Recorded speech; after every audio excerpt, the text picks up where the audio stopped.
እንዲሁም ክርስቶስ በደሙ የዋጃችሁ የእግዚአብሔር ቤተሰቦች በልዑል በእግዚአብሔር ስም እንደምን ዋላችሁ?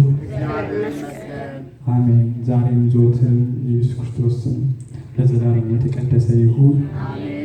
እኛ የደብሩ የሰንበት ትምህርት ቤት ተማሪዎች እንደተለመደው 3 መዝሙሮች ይዘንላችሁ ቀርበናል። የመጀመሪያው መዝሙራችን የሚሆነው በንጹሕ ደሙ ያዳነን የሚለው ነው። መዝሙሩን ለመዘመር በአብ በወልድ በመንፈስ ቅዱስ ስም በእመቤታችን በቅድስት ድንግል ማርያም አማላጅነት በጻድቃን ሰማዕታት ተራዳኢነት ነን።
Yeah.